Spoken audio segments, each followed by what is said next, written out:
La información y el análisis está en Entre Ríos Diario. Por acá pasa la cosa. Por acá pasa la cosa. Esto es lo que importa.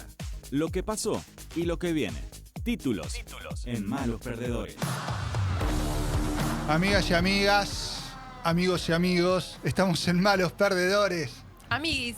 En este por donde pasa la cosa del 20 de noviembre de 2025. Bueno, vamos a meterlo con los títulos, vamos de lleno a la cosa en sí propia. Ayer volvió a hablar en contexto de exposiciones y de una entrevista por la noche el presidente Milei, ¿sí? Sí. Un poquitito, ¿sí? Gracias.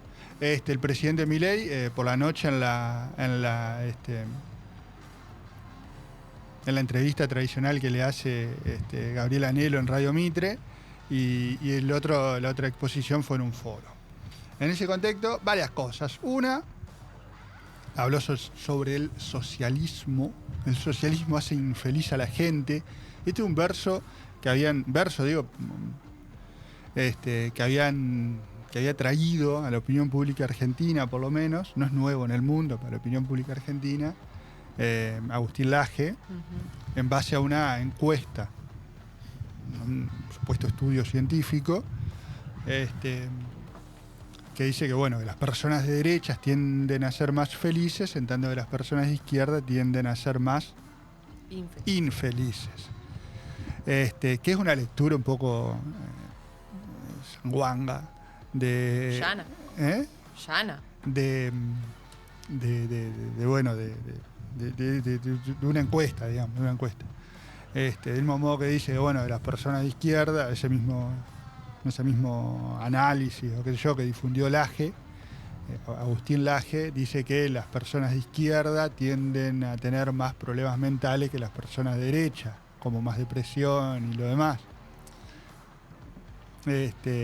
Seguramente sobre este punto, que ayer entiendo que no refirió Milei, pues no me vi las 4 horas de exposiciones, cuando tengo tiempo físico, volverá sobre ese punto también. Por ahora se le agarró con el socialismo. Al que además de decir que hace a la gente infeliz, lo comparó con Sodoma. Sodoma es la ciudad bíblica. La ciudad bíblica, ciudad que refiere... Sí. Está varias veces citada en la Biblia, refiere el profeta que le da nombre al tipo que en este momento está diciendo los títulos, que es el profeta Ezequiel, ¿no? Que es algo, no es estrictamente eso, pero es una ciudad que pereció. Aparte, siempre son lecturas del siglo XX, XIX, de la Biblia, pero una ciudad que pereció por incurrir en muchos pecados. De hecho, de Sodoma, del nombre de esa ciudad que supuestamente existió, ahí a la orilla del Mar Muerto, en Israel, surge la palabra sodomita, que es con la que se refieren o se referían a los homosexuales, sobre todo hombres, exclusivamente hombres, creo, no sobre todo, ¿no? Que eran esas dos ciudades del pecado en términos religiosos, y de Milei eran Sodoma y Gomorra. Además, muy citadas en el cine, en la literatura y todo. Los socialistas comparó el socialismo con Sodoma. Mirá. Se me ocurren muchas cosas. Si yo fuera de izquierda, cosa que no soy, recurriría a un psicólogo para que explique esa fijación con la homosexualidad. Con la sodomía, diría Milei, o con la homosexualidad, sí. Pero no lo soy, así que no lo voy a hacer, ni tampoco voy a hacer ninguna vinculación incorrecta, imprecisa. Entonces, ¿ser socialista es ser gay? Así que capaz que estás estirando mucho los argumentos, Flor, pero no estoy de acuerdo con descartar. Es que estoy intentando entender. No estoy de acuerdo con descartar tu conclusión. Yo creo que estás yendo demasiado rápido, pero bueno. No. Es que quiero entender. No lo sé.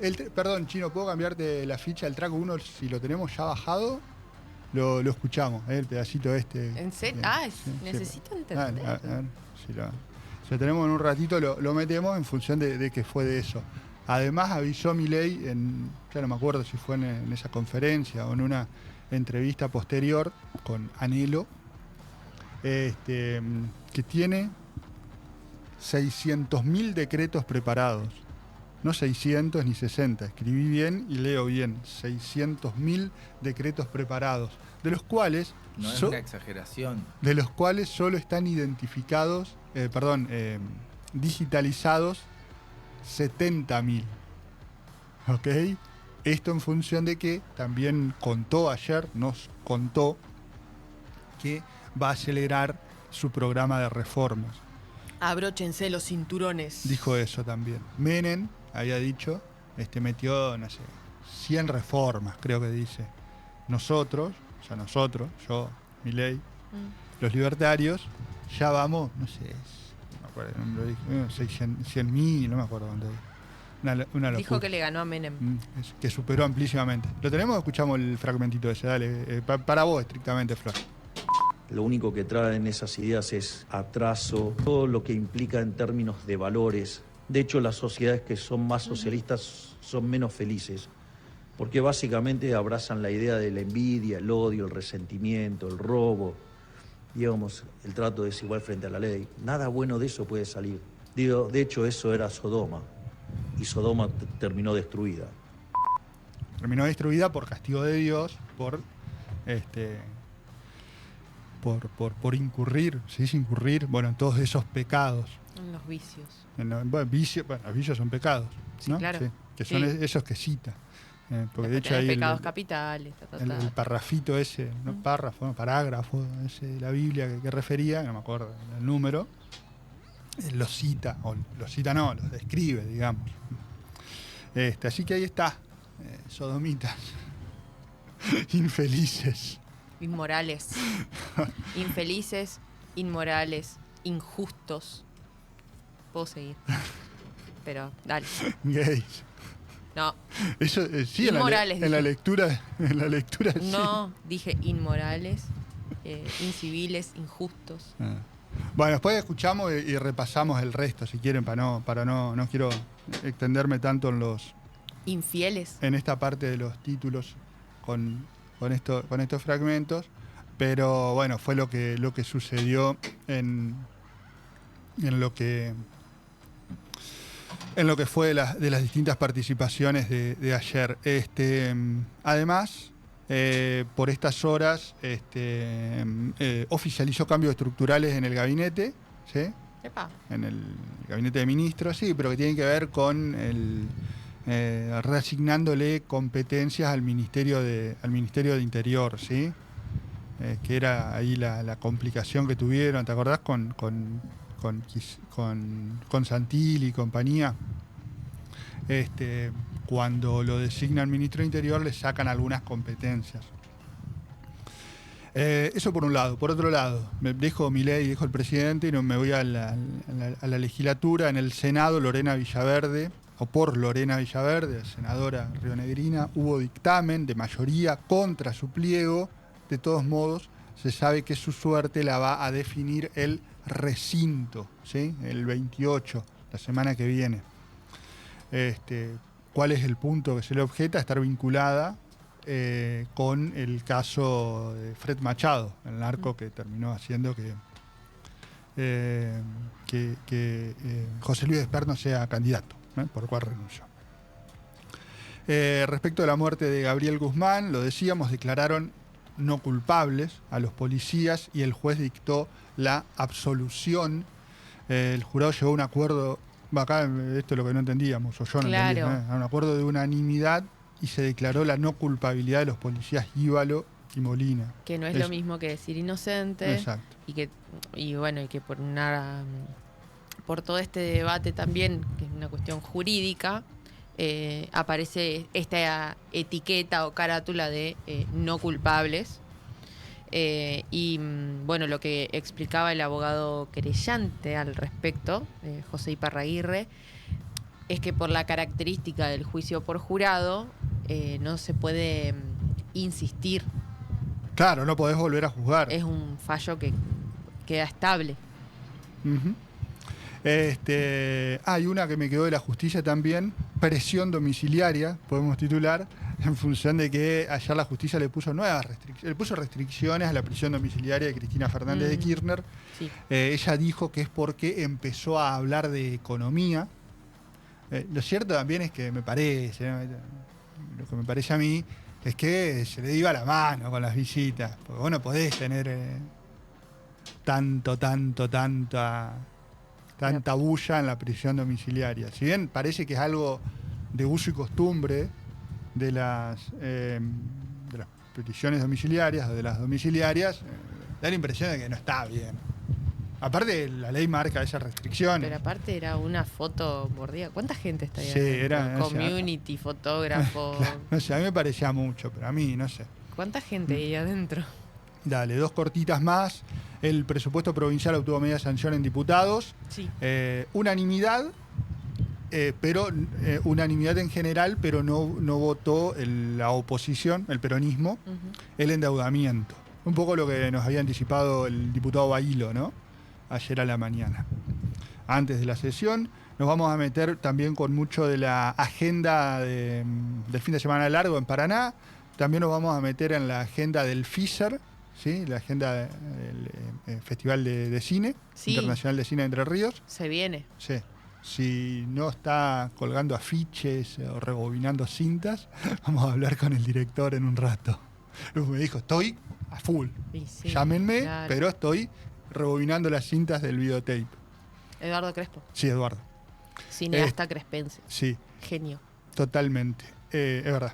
Y también en este bloque queremos volver. Sí.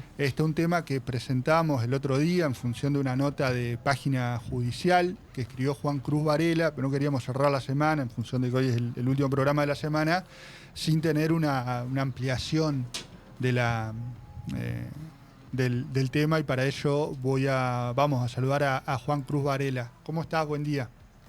Hola Ezequiel, Florencia, Nacho, ¿cómo andan?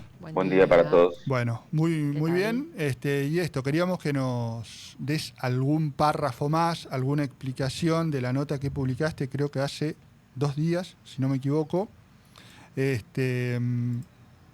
titulada El hombre que se mira en el espejo de Hilarrás, y que tiene como protagonista al empresario gastronómico Marcelo Quiroga, que enfrenta una denuncia por abuso sexual. En función del tema también, si por ahí la pregunta es de algo que no puede responderse o tal, desde luego que lo vas a hacer, ¿no? Pero lo digo antes porque vos tenés la especialidad en tratar temas judiciales y eso, así que tampoco vas a tener empacho en decírnoslo. Si querés, dale para adelante en lo que creas más importante de lo que publicaste. Bueno, lo que nosotros contamos es que Marcelo Quiroga, presidente, como vos decías, del Centro Comercial e Industrial de Paraná, integrante del Empatur y dueño de Live Rock, el bar que está ahí en Peatonal y España, fue denunciado en el año 2021 por una chica sobre la cual tenía derechos de cuidado y ejercía una autoridad, por delitos de abuso sexual que fueron cometidos, según consta en la denuncia que hizo en la Unidad Fiscal de Violencia de Género, cuando esta chica tenía entre 8 y 12 años. Esto es entre 1998 y 2002. Son hechos pasados. Bueno, ustedes saben que los tiempos que una víctima tiene para denunciar un delito de abuso sexual por ahí muchas veces no se condicen con cuestiones ni de edad ni de una ventana temporal, que es lo que establece la ley para que esos delitos puedan ser investigados. Y en ese marco la causa está dando vueltas en la Unidad Fiscal de Violencia de Género, sin todavía tener una resolución al respecto. Y esto lo digo porque me parece que es importante, porque si uno toma lo que dice la ley y lo que ha resuelto en muchos casos la Corte Suprema de Justicia de la Nación, el antecedente más claro es el de Hilar Raz, es que este caso, pero un montón de casos más, como les voy a explicar en un ratito, estarían prescriptos. Prescriptos quiere decir que ha pasado el tiempo que tiene el Estado, el Poder Judicial, para investigar un delito. En el caso de los delitos de abuso sexual, hay distintas discusiones sobre esta cuestión. Los delitos, en este caso, tienen 12 años para ser investigados desde que son cometidos.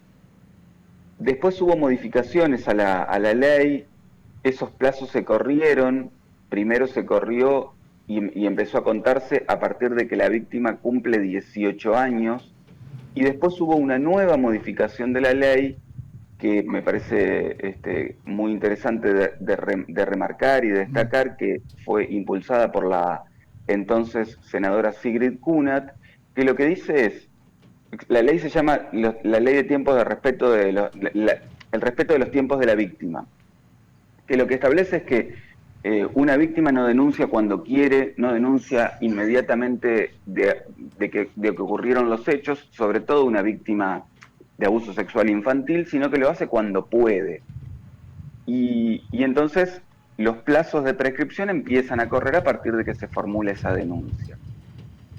La discusión acá está en cuanto a si esta denuncia, como otras, quedan comprendidas en esta ley, porque la ley es posterior a los hechos, y ustedes saben que nadie puede ser judicializado o perseguido por la justicia por una ley que ha sido sancionada con posterioridad, que es lo que se llama la irretroactividad. Entonces ahí entra esa discusión de cómo hacen los tribunales para garantizar otros derechos que hay, que tienen que ver con los derechos de los niños, las niñas y los adolescentes, y que tiene cualquier persona a recibir del Estado una respuesta a una denuncia que formula. El caso de Marcelo Quiroga es, bueno, muy tremendo, porque es una figura pública, es un dirigente, un empresario conocido, y además que tiene una presencia pública muy importante, gestiona con distintos gobiernos municipales desde hace muchos años. Entonces, es por ahí un caso, si se quiere, paradójico, paradigmático en este sentido, pero que nos revela también, a partir de datos que hemos ido colectando, estoy trabajando en una segunda parte de esa nota, que habla de que hay alrededor de 60 causas que, a la luz de esta cuestión que establece la Corte Suprema en Hilar Raz, que es que los delitos están prescriptos porque la ley en ese momento así lo indica, bueno, hay alrededor de 60 casos que quedarían en una situación de limbo, si se quiere, sin la posibilidad de que la justicia pueda dictar una resolución que sea, digamos, no está claro si se pueden investigar a esta altura, y mucho menos llegar a establecer una condena en el caso de aquellas personas que efectivamente hayan cometido estos abusos. Claro. Juan, en este caso, ¿no? En específico, si bien se entiende por lo que mencionabas, ¿no? de este nuevo fallo de la Corte y que son delitos que el Estado ya no puede juzgar, preguntarte un poco en toda la información que fuiste recabando con el registro y el relato, ¿no? de la persona que da cuenta de estos abusos, sin entrar, por supuesto, en detalles ni nada de eso, pero es como humanamente, ¿no? ¿Cómo va narrando todo esto? ¿Cómo está ella? No sé cómo preguntarlo sin caer como en un lugar medio oscuro, pero me parece importante cómo está la víctima. Se entiende, no es lo importante dar detalles escabrosos, ni mucho No. menos.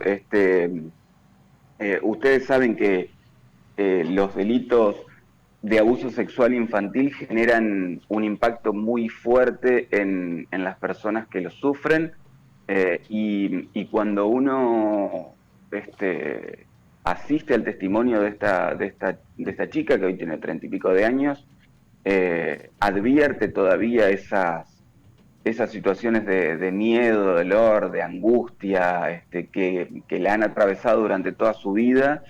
Y lo más tremendo es que ella sabe que es una herida que le va a quedar de forma permanente.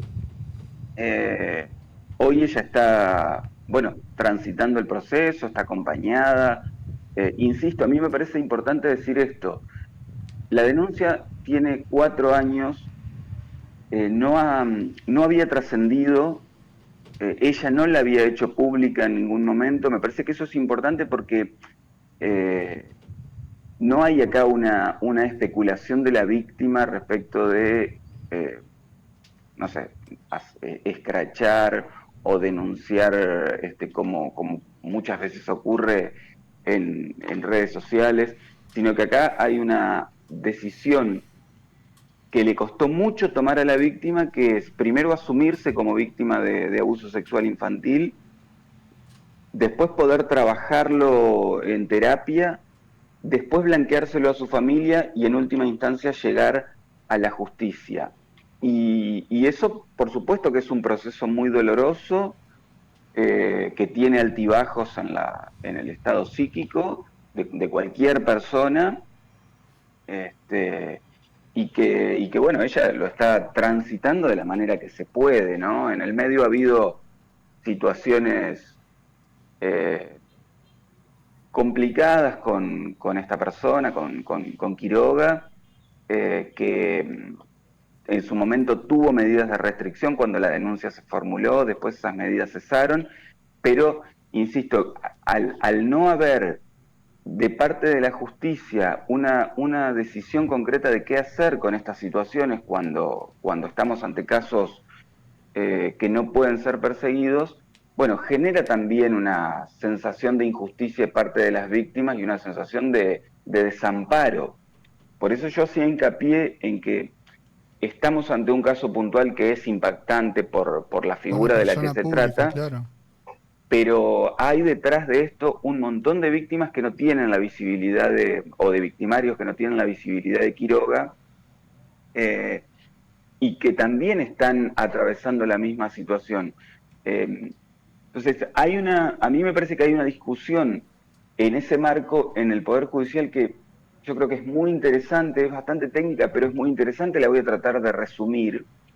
Que la Corte Suprema, cuando tiene para tratar el caso del sacerdote Ilerrás, porque ese es el paso, digamos, el caso que pone en debate este tipo de situaciones, qué hacer con los casos de abuso sexual infantil cuando se debe declarar que está prescripto, la Corte de algún modo habilita una especie de atajo o de endija desde la cual darles a las víctimas algún tipo de respuesta, que si bien no es una reparación, no es una respuesta completa en términos judiciales, es alguna respuesta, que es, bueno, la defensa de Ilerrás ha planteado sistemáticamente desde que recibió las denuncias en la justicia que los hechos estaban prescriptos.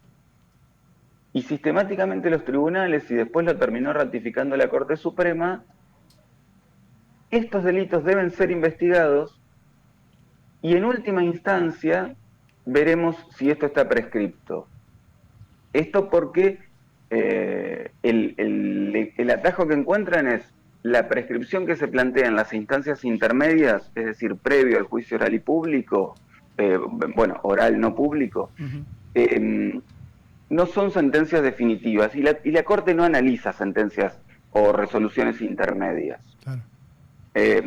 Entonces, eso habilita que la víctima tenga el derecho, se le garantice el derecho de ser escuchada por un juez de que se produzca la prueba en función de lo que ella está denunciando, la misma garantía corre para el imputado, ofrecer la prueba, discutir la denuncia, y que eso sea sometido a un juicio en el cual haya un veredicto, sea de culpabilidad o se determine la inocencia de esta persona, y en última instancia la Corte sí se abocará a analizar todo el proceso y después dirá, como dijo en el caso de Larraz, miren, esto está prescripto, no, independientemente de si los hechos ocurrieron o no, que los tribunales ya dijeron que ocurrieron, no es posible que el Estado dicte una sentencia de condena. Pero a mí me parece que a la víctima eso le da una reparación, sí, a medias, pero le da una reparación o le deja la sensación de que la justicia la escuchó,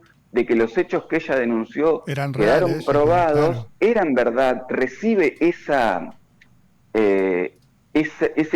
calificación, la verdad de los hechos, y finalmente, bueno, no podemos dictar una condena porque ha pasado el tiempo, más allá de que eso no es atribuible a la víctima, ¿no? Desde luego. Entonces, esa discusión está presente hoy en día en los tribunales, me parece que es muy interesante de plantear, en términos técnicos es interesantísima, yo no los voy a aburrir, pero está presente entre la puja de derechos entre el derecho de la víctima y el derecho del imputado, y el derecho de la sociedad incluso a saber la verdad también. Totalmente. Juan Cruz, gracias por compartir toda la data. Te escuchamos esta tarde, después de las 19, y te leemos en paginajudicial.com. Un abrazo y gracias de vuelta. Gracias. Bueno, muchas gracias a ustedes por la generosidad de siempre y un saludo a todos. A vos por compartir la data. 10:47, hacemos la pausa. Estos fueron los títulos y la ampliación acá en la voz de Varela. Pausa.